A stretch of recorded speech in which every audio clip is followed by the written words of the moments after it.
Hi everyone, welcome back to the Implementation Science Interest Group, and we've just pressed the record button, so I hope everybody is okay with that. So we're very lucky today. We've got Perrin Moss coming to talk to us about turning strategy into action using the ECHO model to empower the Australian workforce to integrate care.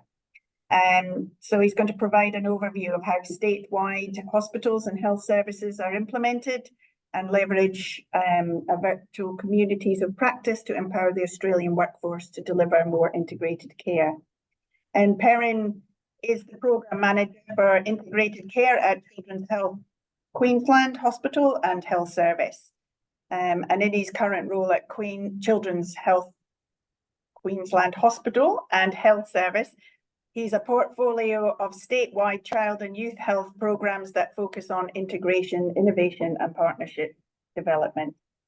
And Project ECHO is one of the key programs he oversees. With acknowledgement of country, I acknowledge the traditional custodians of the Macquarie University land, the Watamagal clan, whose cultures and customs have nurtured and continue to nurture this land since the Dreamtime. And we send our respect to elders past, present, and future. Thank you. And so we're going to pass over to Perrin, who is going to talk to us about the ECHO model. Thank you, Perrin. Thank you. So hopefully my slides are coming up now for everybody to see. They come up for you? Oh, great. Fantastic. All right. Well, thank you so much for the invitation. As Karen mentioned, my name is Perrin Moss. I'd also like to acknowledge and pay my respects to the traditional custodians of the land that we're all meeting on today. I'm coming from Yagara and Turrbal People's Country here in South Brisbane, and I'd like to pay my respects to Aboriginal and Torres Strait Islander elders past, present, and emerging. So as the presentation slide said, I've been warmly invited to come and present to you today about a paper that my team recently published called Turning Strategy into Action.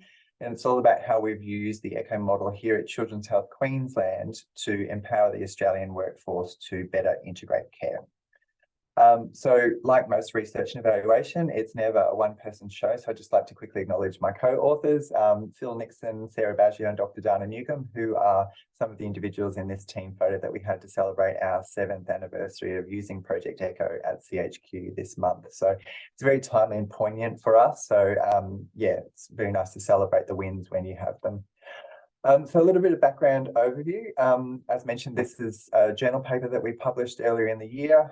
My plan for the presentation today is to give you an overview and some of the organisational context for your understanding about what we did, what we learned, pepper that with some examples that are translatable to a variety of different contexts, as well as some links to further information if any of you are interested in that. I'm very keen to avoid death by PowerPoint, so I've deliberately tried to keep my presentation short and succinct so that there's more time for Q&A and discussion at the end. I've also got no conflicts of interest or declarations to make, and there's also the link to the paper if anyone is interested in following that up later on. But in terms of some background context and call for action, Project ECHO is one of many enablers that we use at Children's Health Queensland to better empower, initiate and bed down integrated approaches to care. At an organisational level, we developed our first integrated care strategy back in 2016, really as a precursor to essentially start the conversation with an organisation that's working in part of a state-funded system that historically has not fostered integrated approaches to care well. Like many organisations grappling with the concept of and the application of integrated care in practice, definitions are very important. So we, as part of the development of our integrated care strategy, we developed a clear organisational standpoint or definition. So for the context of the rest of my presentation, I think it's important to share with you how we defined integrated care at Children's Health Queensland, which is the provision of care in the broadest sense, both physical, psychological, and social, which is oriented around the needs of children, young people, and families, and designed and delivered in partnership with them. Through an integrated system, these needs can be met through a coordinated and collaborative working of all providers, irrespective of their sectoral, organisational, or geographic boundaries. So that's really of great importance to us here at Children's Health Queensland. So as one of 16 hospital and health services in the state of Queensland, we have a unique position within the broader public health system in our state, in that the other 15 hospital and health services occupy a very specific geographic catchment in which their facilities and services are situated. Whereas Children's Health Queensland has a hybrid mix of both a geographic catchment, but also has a statewide remit. So the Queensland Children's Hospital is our tertiary quaternary paediatric facility for the entire state. It's physically based in Brisbane, but we also provide a number of visiting, outreach, virtual and hybrid models of care that we deliver in partnership with other service providers across the entire state. So having a very clear definition of our approach and our intent to engage with other partners across the continuum of care, but also beyond the healthcare sector, is really important for how we conceptualise and approach the integration of care. So this infographic we find is very useful to paint that picture in practice. So obviously we're one of many service providers in the system. This won't be foreign to many of you at all. But obviously the types of services that are typically oriented around children and young people from the perspective of wanting to improve healthcare range from education, community mental health services, primary care, obviously, Aboriginal and Torres Strait Islander community controlled organisations, disability, child safety, dental, and so on. So we as an organisation saw Project Echo, which is a model that I'll go into a little bit more detail in a moment, as a key vehicle or enabler to help us as an organisation move on this agenda to integrate care. As a result of developing the integrated care strategy in 2016, we had quite a dynamic suite of initiatives that we were pursuing at an organisational level. So for context, Echo was one of many things that we were embarking on to experiment with how we could enhance how we approached integrated care, and of course how we could support our workforce, both those that we employed within Children's Health Queensland and more broadly across the healthcare system, but also beyond that. So I thought it was really important to illustrate that, you know, as part of this continuum of having a very specific organisational strategy that had key enablers, there were many other pieces of the puzzle coming together at the same time that made this as big as it has grown to become over the years. So again, you know, painting that picture that it's a work of many, it's not a work of few. So what is Project Echo? Some of you may have heard about it. Some of you may actually be dabbling in it already. I see Yvonne is online, which is great to see. Echo is essentially a virtual model of hub and spoke knowledge sharing. It's a licensed model that's been in use since 2003. There's over 1,100 organisations globally that are licensed to use the Echo model to launch, operate and sustain virtual communities of practice. It's a really effective tool that we've used to network frontline professionals in any geographic location with interprofessional panels of subject matter experts to build capacity at scale in real time. So as you can see with the infographic to the right of the slide there, the Echo communities of practice that we run are hosted by subject matter experts to build capacity amongst those frontline providers, wherever they may be, regardless of their sector, professional discipline, or experience level, and empowering that frontline cohort of professionals to go on to be more empowered, more informed and supported to provide a more holistic breadth and depth of service that they may previously have felt comfortable to provide to patients, consumers, students, whatever the most appropriate pronoun for the consumer group that they're working with is in their local community. So organisations that are licensed to use the Echo model, as I mentioned, because it is a licensed product or model, can launch networks that enable their organisations to connect and support the sharing of knowledge and best practices, often with a particular focus on empowering those frontline providers who work in underserved or disadvantaged communities or locations. So what we did, so since 2016, we've had a lot of lessons learned. We've done a lot of experimentation. We've had a lot of growth and a lot of really positive outcomes, which I'll talk through throughout the rest of this presentation. But what we did in 2016 was we established the first Project Echo hub in Queensland. We weren't the first in Australia, but we were the first to use the model with a paediatric application. And since then, we've grown to be the largest hub site in Australia. So we've launched a large number of communities of practice. As you can see with this map of Australia, this highlights where all of the participants that we've had who have come to our Echo networks over the years have come from. And all of the networks that we've run have aligned to our organisation's strategic objectives, whether that's our integrated care strategy that I was talking about earlier as the precursor for us, using Echo as an enabler, moving on to our strategic plan and a variety of other strategic drivers that we have as part of the broader public health system in our state. Subsequent to that, we also have been credentialed as what's known as an Echo Super Hub. So essentially that's a train the trainer license where we're based on our track record and sustained use of Echo over a number of years.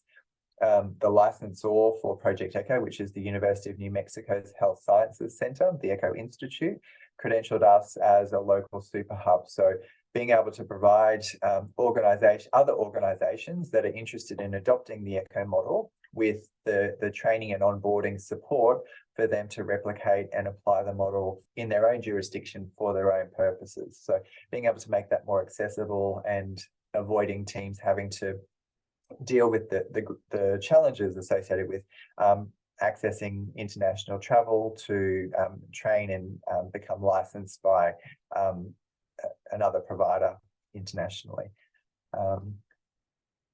So in terms of the different types of Echo networks that we run at Children's Health Queensland, which is covered in the journal paper, we've launched over 94 different communities of practice since 2016. So this is just a very high level summary of some of the most poignant ones that I thought would be useful to talk about today that highlighted that integration and support for the workforce.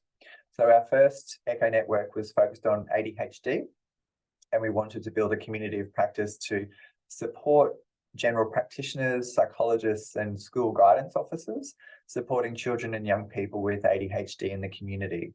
The context for ADHD being our pilot was it represents, at a national level, a significant bottleneck and demand on hospital-based outpatient services that's very difficult to balance the supply and demand needs that do exist.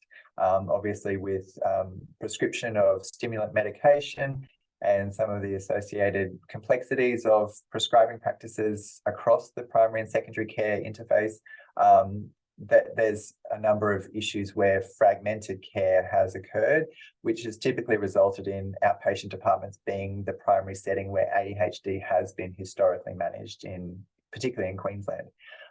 Subsequent to that pilot, which worked really well, we had some really positive outcomes around building knowledge, self-efficacy and confidence amongst general practitioners to feel more comfortable and confident in retaining care and management of children with diagnosed ADHD who had commenced their stimulant medication. We very quickly expanded the suite of Echo networks that we were running to take more of a broader focus and experiment in applying the model in different contexts. So we very quickly launched our second network, which focused on adolescent health and wellbeing, and then moved into palliative care, disability, family wellbeing, which has quite a strong child protection, domestic and family violence focus, to First Nations children's health and wellbeing, gender healthcare, and more recently eating disorders. So across all of those networks, they've had a very intentional focus on not just building capacity and providing support to the healthcare workforce.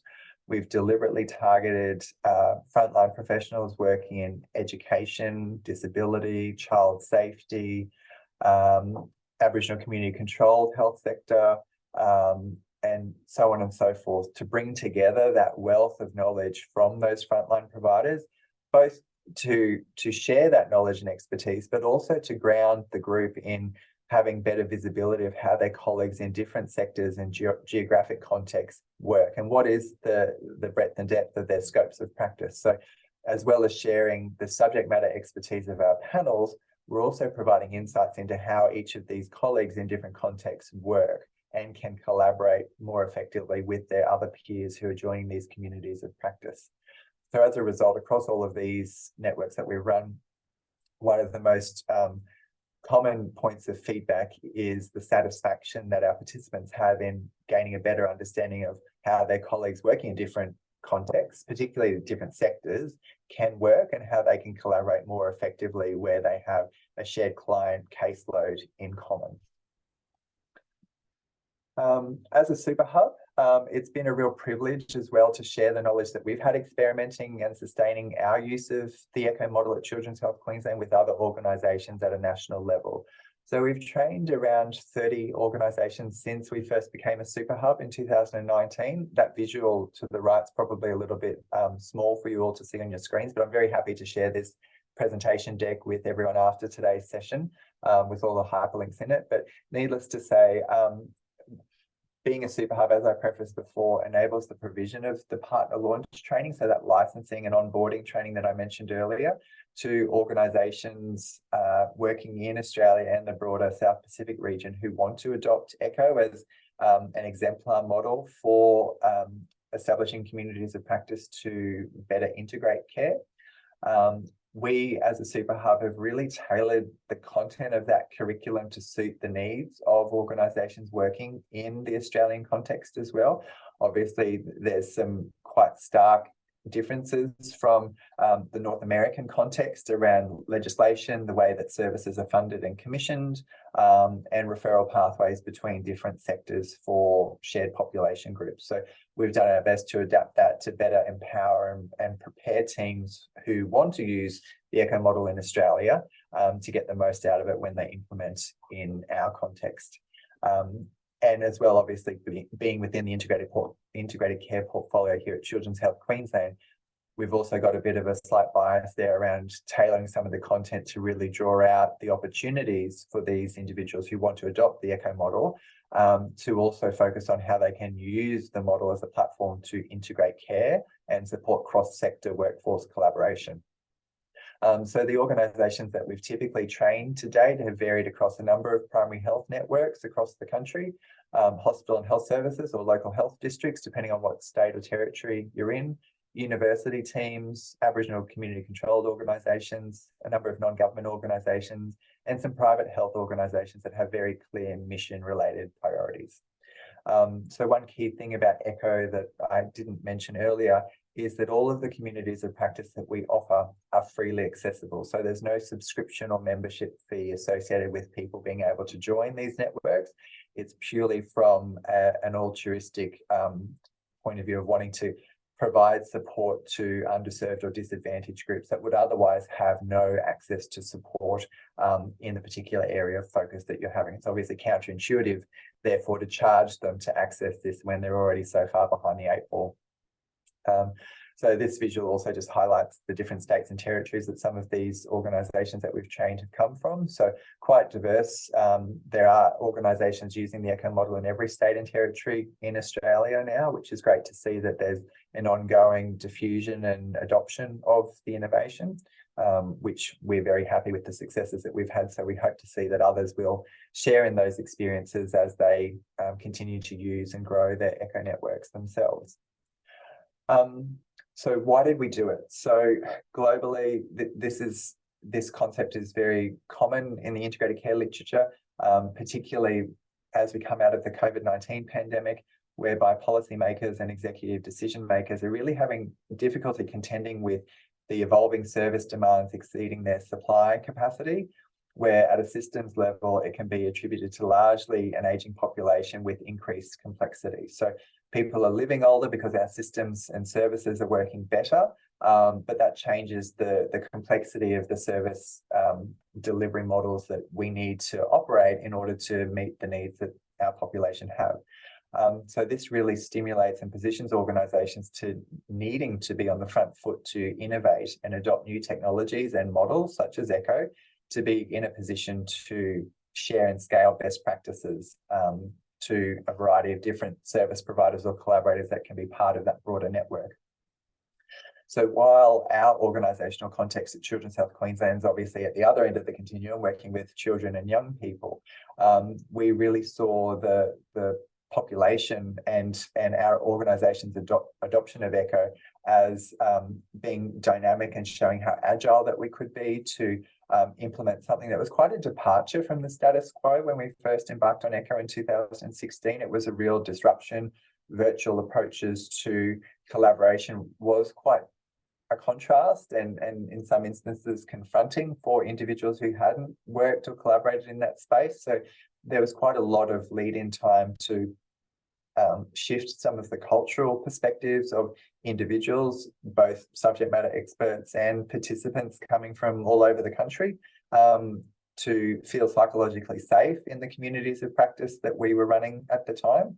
Obviously, that's quite ancient history now. Everyone's become quite digitally native since COVID-19, and now we're sort of at the other end of the spectrum where everyone's sick to death of virtual meetings. So trying to find some happy medium in between about how much we use virtual solutions as opposed to the more top shelf face-to-face opportunities that some people still would like or prefer in some contexts.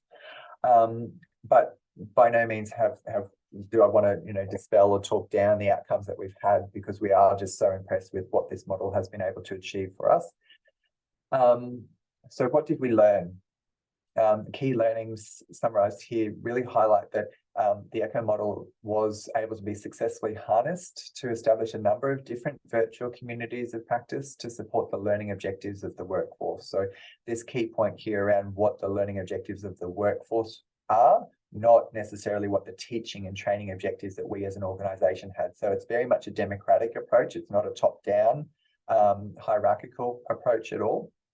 And that was another key cultural change or shift in people's thinking, to understand that it's not just the gospel according to the system manager, it's actually more of a conversation understanding what other players in the system need for support. The case-based learning and interprofessional networking components of the ECHO networks that we offered supported integrated care to occur in action. And you could see that by a number of the case presentations that we saw, and some of the solutions or recommendations that were co-designed in our ECHO sessions flowed on to have direct impact in not only supporting better health outcomes for the children and young people whose cases were presented and discussed, but the snowballing effect of that flowing on to affect other consumers' care journeys and frontline workforce being able to better collaborate and know who else was working in a similar space to them in their local community. In parallel to that, we've obviously seen a growing interest in Australia for other organisations seeking to adopt the ECHO model to support how they support the workforce in which they're serving and collaborating with to better deliver integrated care. With any new innovation and any piece of work, really, there's always room for more research and evaluation to understand how it works in different contexts, to understand what the wider implementation outcomes are. So there's an evolving research agenda for Project ECHO in Australia. And we also found with our experience as a super hub that we have a really important role to play, not as a big brother or big heavy or anything like that, but to be more of a mentor and soundboarding advice provider to continue to support successful diffusion of ECHO in different jurisdictions and empower those other stakeholders adopting the innovation to also harness the potential that ECHO offers to integrate care, so that they can realise it as well. What did we achieve? So these are more recent figures that are have been updated since the journal paper came out, but we've been able to support almost 2,700 frontline providers across 423 different communities across the country. We recently surveyed all of our ECHO participants, and 90% of them reported that they were able to implement positive changes in their local practices that they directly attributed to the support that was provided by ECHO networks that they joined in. So that's a really positive and strong statistic to show the impact that we are having. As I mentioned, we've launched over 94 ECHO networks, delivering over 752 virtual sessions over the years, totaling almost 1,900 hours of free learning and support to frontline providers. So in terms of the professional development, mentorship, coaching and support. It's difficult to, I mean, you could put a price on it, but I think it's difficult to put a value on what that contribution has been made. On average, we have around 17 individuals attending each of our sessions. Obviously, some have had, you know, the odd one has had 100 participants. Some have had sort of 5 to 10. It varies, but on a stable, you know, even keel, there's around 17 individual participants that join each of our Echo Network sessions on a regular basis. We've trained 23 organisations to date across Australia, which is really exciting, and we hope that that number will continue to grow each time we offer the immersion training program, which is the partner launch curriculum that I was talking about before. And looking beyond Queensland, obviously, you know, Queensland is the state of Queensland is my employer, but we don't want to isolate the benefits of Echo here. So we also include membership of frontline workers from other states and territories who've joined our Echo networks over the years. So we've had professionals from every state and territory join our networks, and actually from 7 other countries around the world. So word's definitely traveling far and wide about the value add that this offers, and it is a really attractive methodology for frontline participants to learn, particularly because of that learner centricity about what is it the learners who are the frontline workers wanting to learn about. It's not about what our teams want to teach, it's about how you strike that happy medium about understanding what evidence-based best practice is, but translating that to be relevant to that individual working at the front line.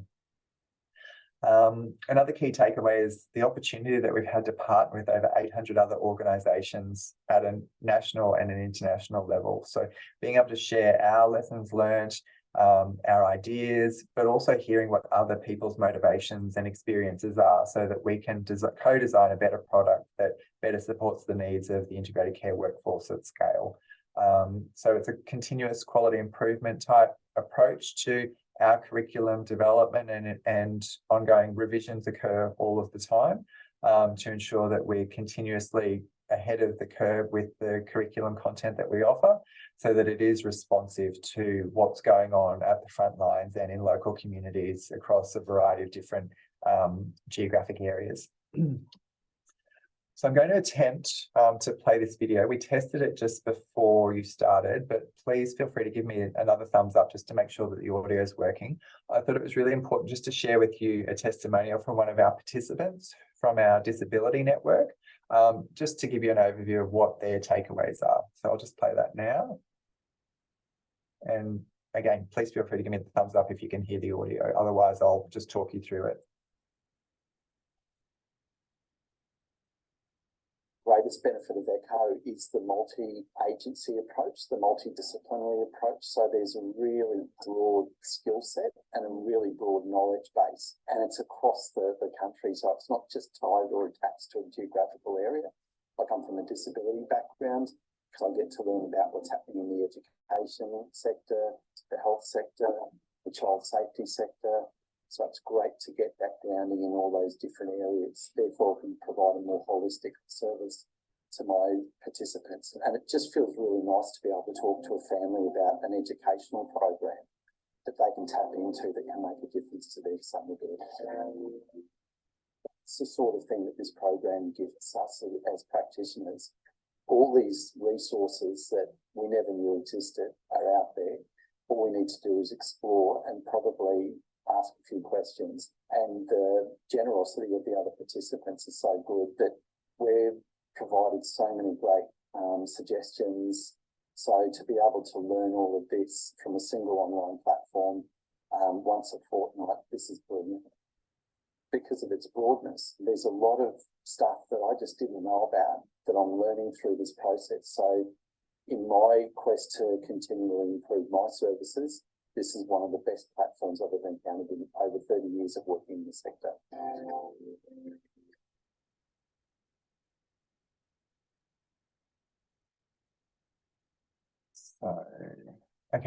So that, I think, gives a really nice overview of Sean's experience and how dynamic the takeaways can be, regardless of what your key motivations are for engaging in professional development, whether it is the networking component, whether it is understanding what evidence-based best practices resources are available, but also hearing about peers working in different contexts with similar challenges and what their strategies and tactics are to overcome some of those challenges in terms of how they provide the best types of services for clients in their caseload. In terms of more information, if any of you are interested on the different aspects of what I've sort of given a bit of a high-level preface to today in terms of our other research that we've published recently on our experience, like I said, ECHO's Children's Health Queensland is one of 1,100 organisations globally that have adopted the ECHO model. As you can see by this map here, there's very strong adoption rates in North and South America, Africa, India, and growing in Europe. And obviously here in Australia. So if you wanted to look at any of the other ECHO networks that we run here at Children's Health Queensland, I've included the link to Join an ECHO, which lists all of our current suite of networks that we run. For any of you who are coming from an organisation that's exploring the feasibility of ECHO as a model that you might like to implement and replicate to run your own virtual communities of practice, there's also some information on Start an ECHO about that implementation journey process and what's involved and the support that we would provide. So that's all consolidated there for you. And now, without further ado, if you have any questions, I'd be delighted to have more of a conversation with you all rather than just talking at you ad infinitum. So if Karen and team are happy for that, I'm open and all ears. Excellent. Oh, that is so yeah, great presentation, and thank you very much. My head is spinning at the moment with lots of ideas, but I see that Steph has got her hand up, so over to Steph for the first question. Hi, Perrin. Thanks. That was a really, really interesting presentation. I'm afraid my internet froze every now and again, so I apologise if I'm asking you a question you probably have covered already, so my bad. But I was really interested that there are so many different projects running. I was really interested to work out, how do you go about prioritising all the projects or ideas that come to you? Because it sounds like there's an awful lot of people being terribly generous with their time, but we all have a finite resource, don't we? So yeah, how do you go about doing that? Yeah, sure. So there's probably a few key enablers for informing how we decide on which areas of focus that we would target for individual ECHO networks. Primarily, it's identifying a group of the willing, first and foremost. ECHO doesn't work when you're dragging people along and forcing them to be in a room. So it's got to be something that people opt into and see that shared opportunity to address a challenge. In our context, the beauty of direct access to the tertiary paediatric subspecialty teams that we have at the Children's Hospital, they all have that shared statewide remit that I mentioned earlier around building capacity and supporting workforce at scale. So a lot of our messaging is around how it's not about us as an organisation having ECHO as this innovative side hustle. It's about how can we harness the potential of ECHO to do our business as usual KPIs better or more in a more sophisticated way. So we've done a lot of engagement and promotion work with our internal colleagues around, have you considered the feasibility of ECHO to achieve XYZ objective? And once we get them on the hook about them seeing that the feasibility of that, then talking about, okay, you're getting something out of it, but you also need to think about what will your target audience get out of it too. It's got to be that two-way street. It's not that top-down approach. It will just fail dismally. So where we've identified a balance between the priority areas of our colleagues that would fulfill the subject matter experts, we then undertake a learning needs assessment with our target audience to go, okay, we're initially thinking this might be an area that a large number of you have an interest in, and it's a focus area that's sufficiently complex and isn't something that's sort of recipe oriented, that, you know, here's a checklist of what you do, go away and the problem will be solved. It's something that requires that, if you think about the concept of teaching an adolescent how to drive a car, you don't give them the textbook to drive a car and a set of keys and away they go. It's something that requires that supervision in a sense of supportive mentorship over, you know, a number of sessions. So where there is that alignment of the stars about mutual priorities, capacity of those subject matter experts, and the learning objectives of the target audience, it's a recipe for success. So bringing all of those things together sometimes takes, a couple of weeks to a couple of months, depending on the focus area and the availability of the subject matter experts. And then our team, obviously, we've largely relied on non-recurrent grant funding, a variety of different avenues, from philanthropic to competitive grants from our State Department of Health. We actually don't have a recurrent funding budget at this point in time, but we're sort of on the cusp of securing that potentially in the new year, which will be wonderful because we've been able to demonstrate these outcomes that I've talked about today. But for a lot of organisations that are only running, or collaborations between multiple organisations, such as the one that Yvonne's involved in, it's research grant and competitive and philanthropic funding that really provides the bankrolling to enable these networks to come together, because it's often seen as over and above and a nice to have. It takes a little bit more time. We've had the luxury of having 7+ years of using Echo here to get that we're here for the longer term. We've set up shop, we're not going anywhere sort of reputation with our colleagues, so that it's less confronting, or it's more less a departure of the status quo. It's more just commonplace. Of course, Echo could be something that could help solve a problem of XYZ nature. Does that answer your question, Stephanie? Yeah, very much so, very much so. It's sort of, I knew it wasn't going to be a one-word answer, so I think that sort of like that complexity of all those factors that get fed into the mix. Yeah, no, very helpful. Thanks, Perrin. No worries. Thank you. And Mila, notice your hands up. Hi everyone. Thank you for your presentation, and I'll just say hello to fellow Queenslander here. I have a question. It's kind of a long, complex question, so just bear with me for a moment. Having helped establish communities of practice myself, what's always interesting is that you bring in together different stakeholders that have conflicting priorities at times, that do not always merge together, and everybody has their own perception and point of view, and it doesn't change. So that's in medicine very common. What communities of practice are really good at is, number one, sharing that practical knowledge. How do you do this? This is the tip. Who has done this? Who has done this? They're also very good at bringing all the issues to the surface quickly. So people, self-organize organically, and things go to the surface. The challenge from there is, and you touched a little bit that with the funding and etc. The challenge is then, how do you use that tacit knowledge that you've created that's been hidden, to loop it back to the key decision makers and the policy stakeholders, that knowledge that doesn't get lost, but it actually has some meaningful change, so that you can impact and then improve. So the concept of reaching somebody out in Chinchilla or in QP and sharing the latest research, what's happening in Brisbane, is fascinating, and it's really beneficial for the rural communities. But how do we build it back into the structure? So that's the first question I'd like to answer. Thank you. Yeah. So in terms of our experience, I mean, actually it's really timely that you asked that question, Mila, because we've just submitted an evaluation report about a particular grant that we received from the Department of Health recently.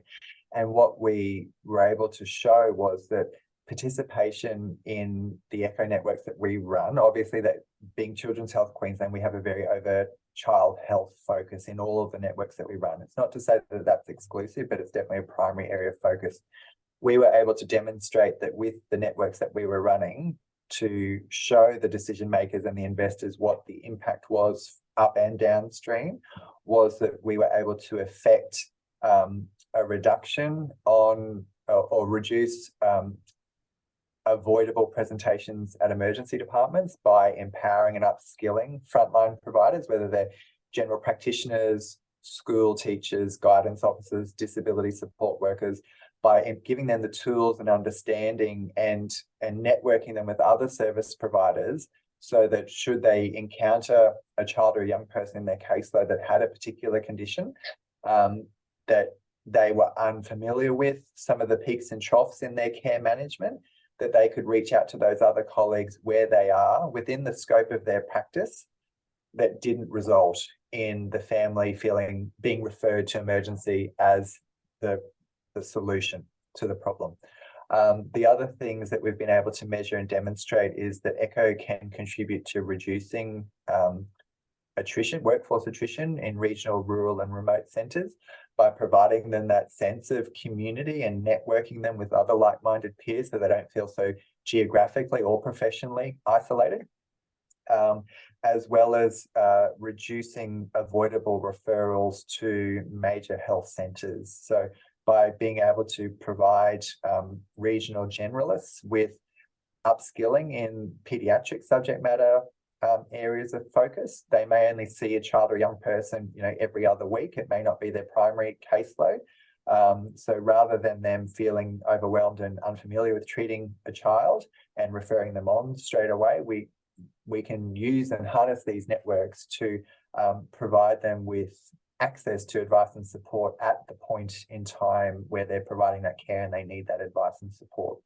More recently, we've also just migrated to a new basically a participant management platform for our communities of practice. So that's another, infrastructure thing back of house behind the scenes that a lot of other communities of practice often struggle with. How do we provide the behind the scenes admin support to sustain this? Yes, we've got the subject matter experts. Yes, we've got the participants. We've got the problems that need solving, but we don't have the infrastructure to keep it all together, to keep the wheels on the bus moving forward. So this new platform that we've recently adopted, which is a licensed component of the ECHO model, gives that one-stop fully integrated solution that also adds to the user experience. There's a resource library component, there's direct messaging functionality where people can engage with other members of their community of practice outside of session too. So there's that second life ability to engage. So if you, for example, are seeing a client on Tuesday and the next ECHO session that you're a member of doesn't happen until the following week, and you've got a question, you can still post that question in the discussion board, and whoever else who's part of that network who might be in a position to respond to you can chime in and offer some support. It gives you that sense of confidence that you're not, flying by the seat of your pants. So they're just some of the positive takeaways that we've had that we've used to communicate and advocate for ECHO at a bigger picture level for those decision makers. And we found those sorts of direct participant experience narratives or testimonials have been really compelling because quite often in our state, particularly here in Queensland, as I'm sure you'd be aware as well, Mila, where some of our current leadership team come from regional, rural and remote backgrounds themselves. So they understand firsthand how difficult and complicated these systems can be. So they can see those benefits straight away. Does that answer the first part of your question? Yes. So I think the leadership buy-in, and there's nothing like a motivated person to help you pull you through the ranks and loops, which kind of leads into the second part of what I was wanting to ask is you talk a lot, there's a lot of data points you're talking, so calculating the reduction in emergency presentation, etc. I guess those are all the outcomes or perhaps the impact of what the program does, but can you talk a little bit about that big worldview or a holistic approach to evaluating implementation outcomes of the program? So they're not necessarily the service, XYZ, which is a little bit more quantitative. The more broader approach is the implementation outcomes are separate from the service outcomes, the feasibility, acceptability, economic cost, fidelity, things like those. I hope I haven't put you on a spot, but I'm really passionate about that. So yeah, please fire away. Yeah, so there's quite a lot of emerging research around implementation readiness and particular implementation outcomes that you may consider measuring depending on your state and place of considering whether ECHO is indeed feasible or not. So if any of you are familiar with the CEFA framework, I'm assuming that most of you are. Colleagues from the Centre for Addiction and Mental Health at the University of Toronto in Canada have actually adapted the CEFA framework to be designed around considering feasibility of adopting ECHO as an innovation model. So Eva Sirhill and others published a paper recently, a few years ago, about adapting CIFA to support implementation teams to consider their readiness for adopting and implementing ECHO. As part of my PhD research, I conducted an eDelphi study last year that was published in the Global Implementation Research and Application Journal, where I identified several measures that any organisation, regardless of your sector, could consider how you would go about measuring your implementation success, regardless of whether you're in health, disability, education, nuclear, science, vet science, agriculture, whatever, in a universal way to understand whether your implementation was successful and in what ways, looking at the design and implementation of your ECHO hub within your organisation at a systems level, looking about the context and orientation of the ECHO networks that you co-design and subsequently go on to launch, looking at your local impact, and also looking at partnerships that you've forged along the way too. So there's a number of measures, and also talk about the different ways that you can collect the specific data sets that are part and parcel with using the model in any context. So trying to make it as user-friendly as possible, but also supporting individuals to cherry pick key measures that are most relevant to your context. You know, there may be some indicators that are highly relevant to the decision makers and investors that I want to influence, but they may seldom be useful to Yvonne or Stephanie.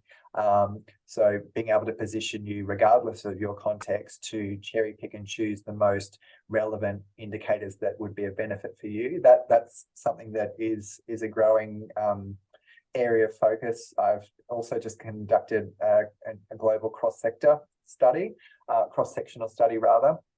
on 13 different organisations around the world that have implemented ECHO using that eDelphi list of measures that I was talking about, and found that they had quite similar results, regardless of their sector and geographic orientation, and what sort of measures were really highlighting their implementation success. So they're all listed in that publication slide as well. So if you did want any more information on that, they're ready to go there too.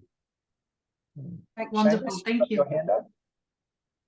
Thank you, Perrin. I was just wondering, Seamus has been waiting patiently for me to stand up. Seamus?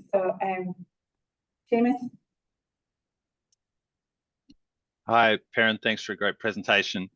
Yeah, I suppose I had a question which may be more of a reflection of some of the things I've been a bit preoccupied with recently, and it may or may not be something you've been focusing on. So in some ways, it's more of a meta kind of reflective question. And I missed the first 5 minutes of your presentation. I apologise. So you may have already covered some of this, but I was just interested, I suppose, in the relationship between the sort of ECHO, community of practice and this, this collaboration of practitioners and their kind of practical knowledge, the relationship between that and the world of sort of evidence. And we often sort of think of, implementation in terms of there being specific pieces of evidence-based practice which get implemented into kind of clinical activity. And often things like clinical practice guidelines are sort of a conduit between evidence and clinical practice. And I think we all know that, those clinical practice guidelines can have pretty significant limitations. And for those of us who are clinicians as well, can recognize that as good as they are, they don't, tell you everything you need to know. And so I suppose just partly because I'm interested in systems thinking, I'm just wondering, all of that sort of practical wisdom that's gathered in these sort of communities of practice, is there a way that we could sort of close the loop, so to speak, so that as well as clinicians trying to, ensure that evidence-based practices are being delivered and some of that information is being disseminated and improving clinical practice, is there also a way for that, that sort of collective of wisdom, clinical practical wisdom, to feed back into the actual sort of research process to incorporate at a system level some of the good work that you're doing, so that it's not just that linear transmission of evidence into practice, but it's sort of feeding back into maybe that's just reflecting my own preoccupations at the minute, but that's just something that I'm interested in. I'm not sure if you have any thoughts on that. Yeah, of course. And you've hit the nail on the head. It prompted me to talk to something that was related to one of Mila's questions earlier too. Yes, entirely. So one comment that I made earlier that I just want to reinforce is a lot of the commentary that I undertake when going about engagement and onboarding of the co-design phase of new Echo networks is about using Echo to do BAU better, not just as a side hustle approach. And so with a number of our clinical teams here at the Children's Hospital, we've considered Echo as part of the continuum of care. So there is this professional development community of practice element to what the Echo network does, but also using it as a gate into our public health services and also a gate out as well. So looking at Echo as a potential platform to support increased quality of referrals coming into our services, and also supporting earlier discharge back out of our services. Because of the benefits that we're achieving by building that capacity in the workforce, our services at the hospital have better visibility and understanding of the scopes of practice and the location and the appetite for frontline professionals to take on a higher level of caseload, or that they're confident in taking an earlier discharge of a client back from one of our services if it's a purist health related focus area.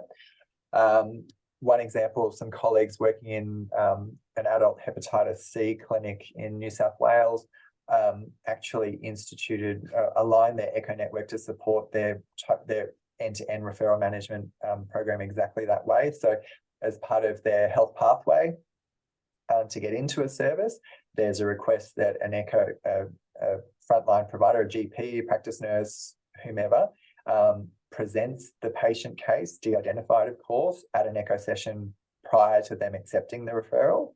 They won't not accept the referral, but it would go onto the end of the wait list if it hasn't been presented Echo previously. They can triage it at a higher acuity level if they have that earlier understanding what's going on. Subsequently, they would also look at the earlier discharge back to those providers and say, if your client encounters any change in their care management requirements, they can be re-referred back in a rapid referral pathway.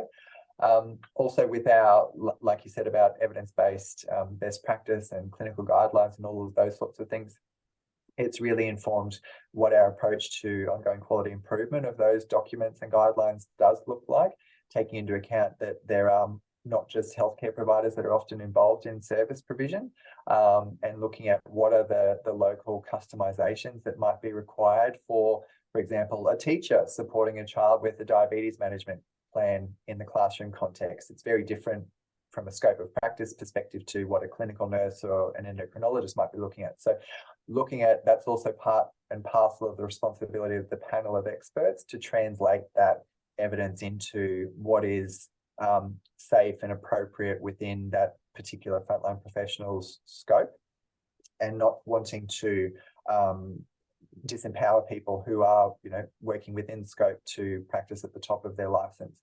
That obviously can take a bit of time to work through and get into a position where the community of practice is in a position to do that and have those sorts of effects.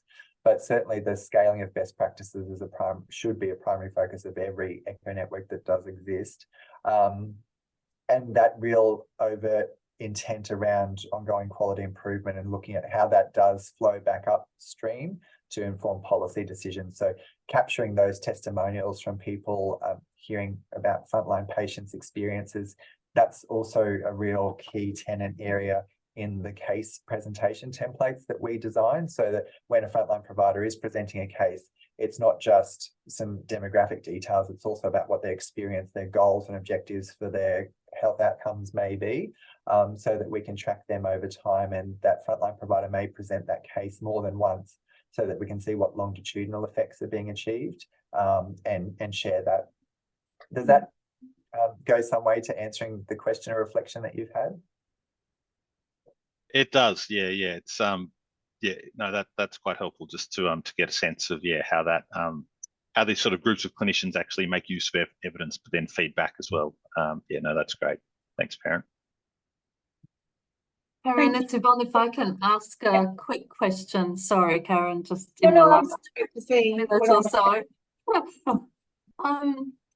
Amazing growth and reach of Echo since, when was it, 2016 or 17? Yeah. 16. When the first Asia Pacific Integrated Care Conference was in Brisbane. And I do remember being a little bit skeptical. Well, I've completely been proven wrong, and no longer skeptical. But I wondered whether you had any data around the growth of the communities of practice. You know, you mentioned that sort of, 10 or 15 people turn up. Is it always the 10 or 15, or, are they growing? Because that's always a big challenge, is to actually reach those who are not in the fold already. Yeah, so that's something else that I didn't cover in this particular publication, but the design of an echo network can also vary. So echo as a methodology is, in my opinion, quite universal. I compare it quite often to a DVD player, and you just play whatever movie or TV series you wish to watch, regardless of the genre. Echo can be, the types of communities of practice that you can run can also vary along a continuum. So there's different types of approaches, whether you have a cohort-based approach, so you have a set curricula of topics 1 through 10, you get to 10, you start back at 1, and you start a new cohort of spoke participants from wherever. That's quite effective for building that groundswell of baseline understanding amongst a particular workforce group.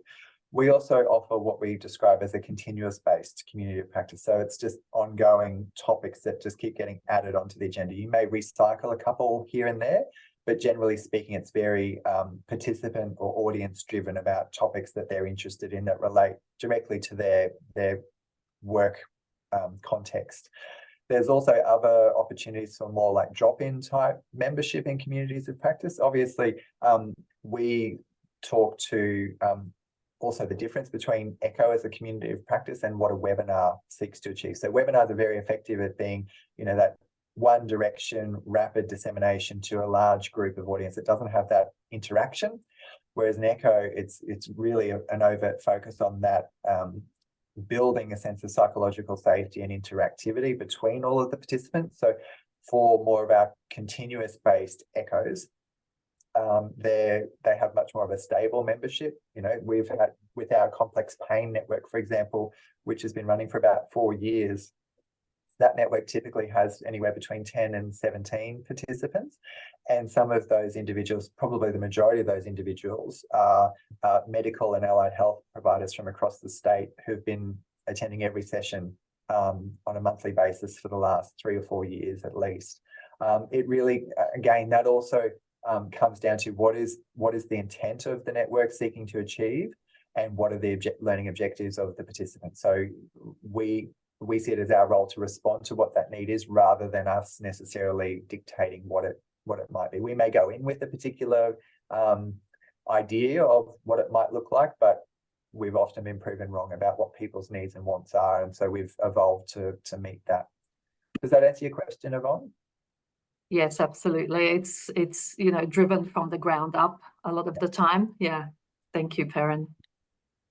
But that being said, we've also run, Karen, we've also run some rapid dissemination oriented ECHOs as well, like COVID-19, when that first became an issue here in Australia. We ran a very short, rapid fire session that had case presentations to it, but it was more focused on that rapid dissemination of scarce use of PPE, vaccination recommendations for children and young people, what type of vaccination to give the young person, based on age and stage and other medical complexities. So it can be really responsive. It's just around experimentation, I think. And as long as that key tenet around interactivity and case-based learning is there, everything else can come through as you go through that refining process.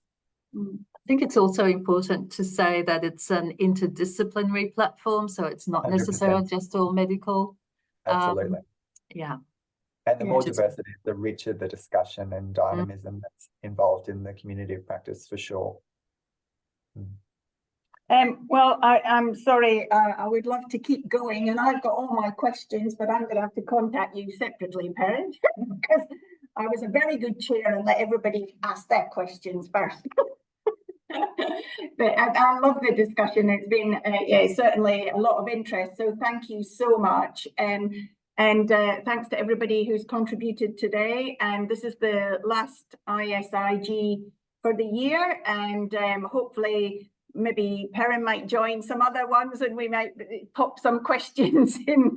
And if anybody has got any questions for Perrin, I'm sure you wouldn't mind people contacting you. Would that be all right? Because I think there was quite a lot of discussions, so it might be a few people like me have more questions. So thank you again for your time, and really enjoyed it. Thank you very much, Perrin. And thank you, everybody. We'll see you after Christmas. Have a good break if you're having one.